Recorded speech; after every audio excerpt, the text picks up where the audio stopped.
Ya, halo. Selamat datang di Refactory Engineering. Saya Andika.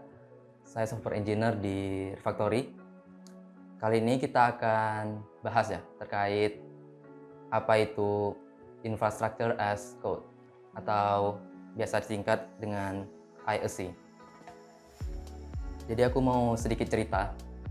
Jadi ya beberapa bulan yang lalu aku dapat task untuk yang nge-provisioning atau nge-setup lah Kubernetes cluster dia di sebuah server.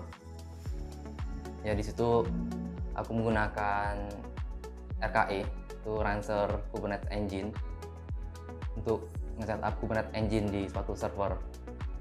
Dan aku juga menggunakan ya salah satu tool Infrastructure as Code. Di situ aku menggunakan ya Terraform. Pas nge-provisioning ya Kubernetes cluster itu ada beberapa isu. Jadi pas clusternya udah jadi itu yang ada di Kubernetes itu nggak bisa berkomunikasi. Jadi perlu konfigurasi tambahan lah di servernya. Terus aku ya Kubernetes clusternya udah jadi. Terus ya perlu di destroy dan di recreate ulang. Nah untungnya aku di situ pakai Terraform ya. Jadi aku cukup ngerunning Terraform destroy terus apply ulang. Lalu Kubernetes clusternya akan dibikin lagi sama Terraform. Aku nggak bisa bayangkan kalau ya bikinnya manual pakai CLI itu pasti bakal makan banyak waktu ya. Jadi kita harus melakukan dari awal step-step by stepnya. Kita harus destroy, terus bikin ulang, itu dibikin manual. Nah dengan adanya Infrastructure as Code itu semuanya di automate oleh tools ini, itu di sini menggunakan Terraform. Ya jadi Infrastructure as Code itu gunanya untuk dimana kode yang kita tulis itu akan diautomate menjadi sebuah infra atau ya server yang mau kita pakai di aplikasi kita. Ya jadi cara kerjanya nanti akan ada ya misal kita nulis kode, kita pengen bikin sebuah server, misal VM.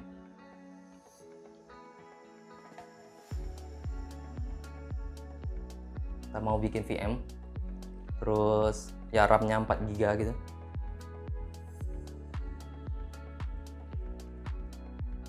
Ya misal 2 core CPU.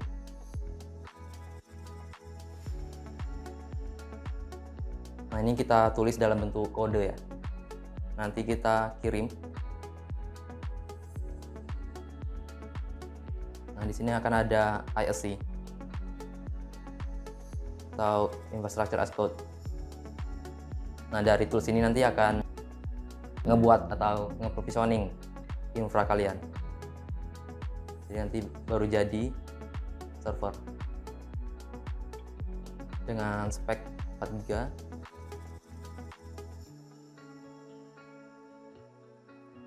dan 2 core.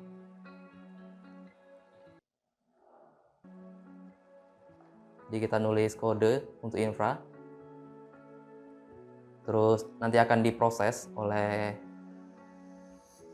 Infrastructure as Code. Lalu tools ini nanti akan ngebikin infra kalian sesuai spek yang kalian tulis di kode. Jadi misal di sini RAM-nya 4 GB, terus 2 core. Nanti akan dibikin sama tools ini sesuai dengan spek yang kalian inginkan. 3 dan RAM-nya 2 core. CPU-nya 2 core. Ya, simpel itu cara kerjanya. Sama aku mau bahas terkait ya imperatif ya. Imperatif itu saat kita ngebuat sebuah infra tapi dengan cara manual. Jadi imperatif sebelum kita ya menggunakan IAC atau Infrastructure as Code itu biasanya kita bikinnya secara manual ya. Jadi misal kita mau bikin di ya sebuah VM di GCP atau Google Cloud Platform. Berarti kita bikin step-stepnya. Ya GCP,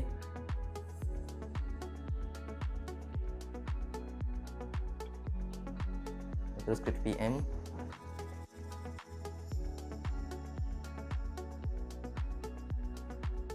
kita detailin speknya.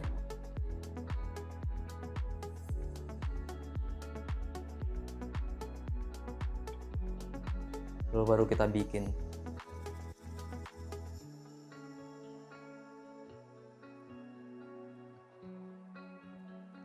Nah, kalau imperatif kita perlu ya melakukan step-stepnya dari satu persatu ya.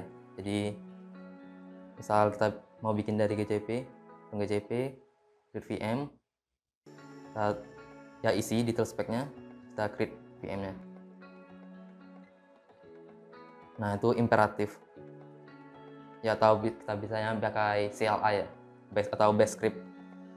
Nah, itu juga imperatif.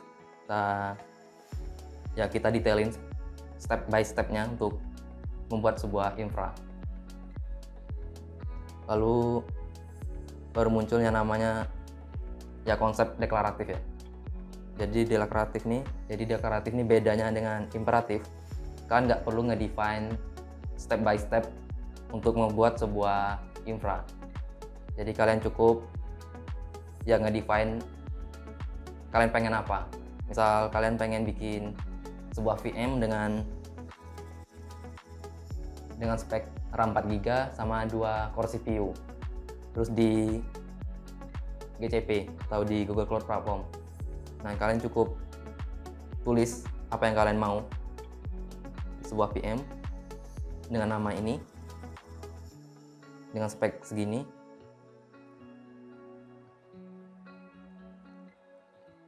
Dua core CPU. Dan ini di GCP.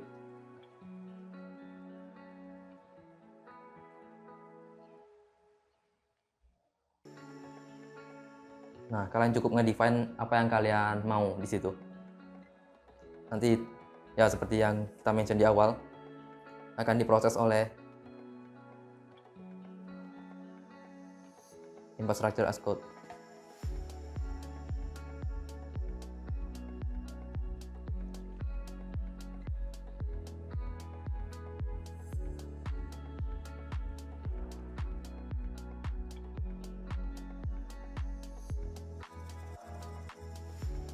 Ya, jadi perbedaannya kita cukup ngedefine apa yang kita mau tanpa perlu ngedefine step by step untuk membuat infra tersebut.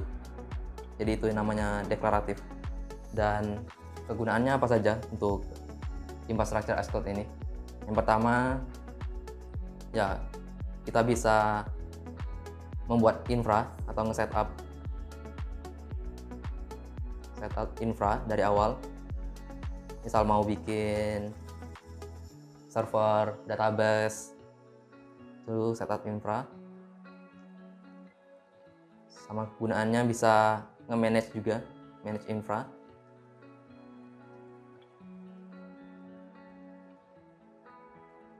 Nge-manage maksudnya misal kita udah punya satu VM, terus mau kita tambah lagi, jadi 2 lah. Nah, itu bisa kita pakai yang namanya infrastructure as code. Jadi kita tambahkan VM2 di kodenya nanti.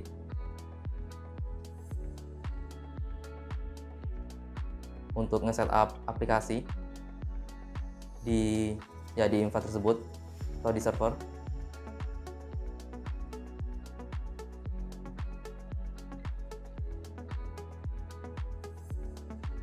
Yang keempat, kita bisa nge-manage juga. Application.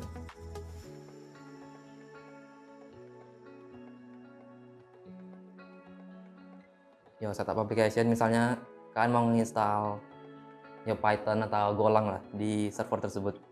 Nah, itu bisa kalian gunakan ISC ini.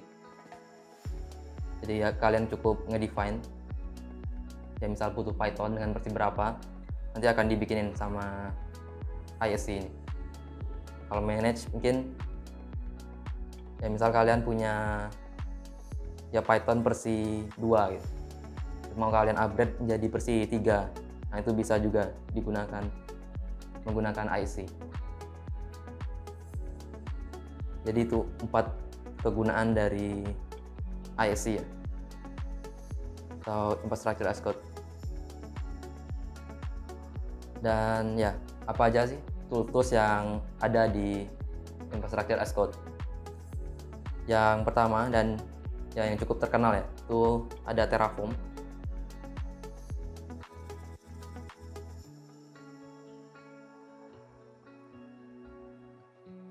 Dan yang kedua ada Ansible. Ya sebenarnya masih banyak sih, ada ya Puppet, Chef, dan ya AWS CloudFormation. Tapi ya yang cukup terkenal ya dan sering dipakai di industri itu, pertama itu Terraform dan Ansible. Terraform itu dipakai untuk ketiga ini, nge-setup infra, nge-manage infra, dan nge-setup aplikasi. Tapi dia nggak bisa nge-manage aplikasi. Tapi kalau Ansible tuh dia nggak bisa nge-setup infra, misal mau bikin server tuh nggak bisa dia di Ansible. Tapi untuk nge-manage itu bisa. Kalau Ansible gunanya untuk nge-manage, setup, sama nge-manage aplikasi.